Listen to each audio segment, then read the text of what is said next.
नमस्कार, अब दुनिया की फटाफट बुलेटिन में आप सभी का स्वागत है और नजर डालेंगे आज के खास खबरों पर। प्रधानमंत्री नरेंद्र मोदी को इथियोपिया ने अपने सर्वोच्च सम्मान द ग्रेट ऑनर निशान ऑफ इथियोपिया से नवाजा।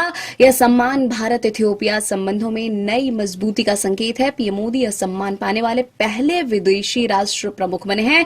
इथियोपिया का यह सर्वोच्च सम्मान पीएम मोदी को दिया 28वां विदेशी राजकीय पुरस्कार।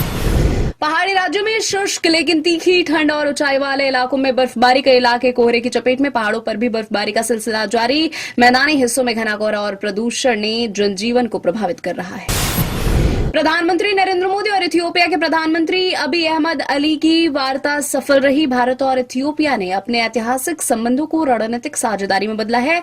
दोनों देशों के बीच 8 अहम समझौतों और करार हुए हैं। इनमें सीमा शुल्क सहयोग, इथियोपिया के विदेश मंत्रालय में डेटा सेंटर की स्थापना, संयुक्त राष्ट्र शांति मिशन प्रशिक्षण, G20 के तहत कर्ज पुनर्गठन, ICCR छात्रवृत्तियों की संख्या बढ़ाना समेत कई समझौते शामिल हैं।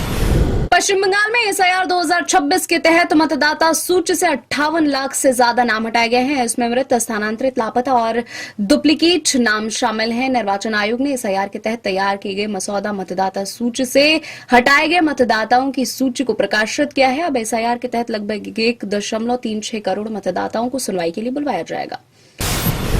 अमेरिका के राष्ट्रपति डोनाल्ड ट्रंप ने वेनेजुएला से आने जाने वाले तेल टैंकरों की नाकेबंदी के आदेश दिए हैं। ट्रंप ने वेनेजुएला के राष्ट्रपति निकोलस मादुरो को उनके देश के खिलाफ अमेरिकी सैन्य घेरा बढ़ाने की धमकी दी। वेनेजुएला के राष्ट्रपति निकोलस मादुरो पर आरोप लगाया है कि उनकी सरकार पर चोरी की तेल संपत्ति का इस्तेमाल अपराध, आतंकवाद और मानव तस्करी को बढ़ावा दे रही है। दिल्ली में शराब के शौकीनों के लिए नई व्यवस्था हो सकती है लागू। शराब के शौकीन घर बैठे मोबाइल ऐप से शराब बुक कर सकते हैं। वे अपनी फेवरेट ब्रांड की शराब प्री बुकिंग कर सकेंगे। दिल्ली सरकार अपनी नई आबकारी नीति लाने की तैयारी कर रही है। मध्य प्रदेश में नहीं थम रहा बाघों के शिकार का सिलसिला।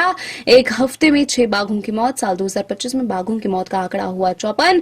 यह संख्या 1973 में प्रोजेक्ट टाइगर की शुरुआत के बाद किसी एक साल में अब तक की सबसे ज्यादा है।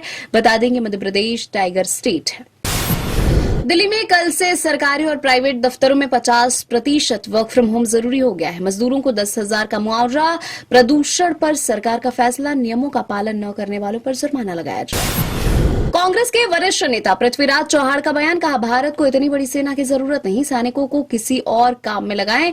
भविष्य में लड़ाई हवाई और मिसाइल हमलों से लड़ी जाएगी, ऐसे में सेना की जरूरत नहीं। ऑपरेशन सिंदूर में भारतीय सेना का जमीनी मोर्चे पर बहुत सीमित योगदान रहा। महाराष्ट्र निकाय चुनाव की तारीखों के ऐलान के साथ सियासी सरगर्मी बढ़ी। मुंबई, ठाणे, कल्याण, डंबिवली, मीरा, भयंदर, पुणे और नासिक जैसे प्रमुख शहरों में नगर निगम के चुनाव के लिए राज ठाकरे और उद्धव ठाकरे एक हुए। हालांकि महायुति में गठबंधन का सस्पेंस अब भी बरकरार। ये थी आज की फटाफट बुलेटिन और ऐसे ही ताजा अपडेट्स के लिए बने रहे हमारे साथ, यानी कि विजिट करें अब दुनिया पर।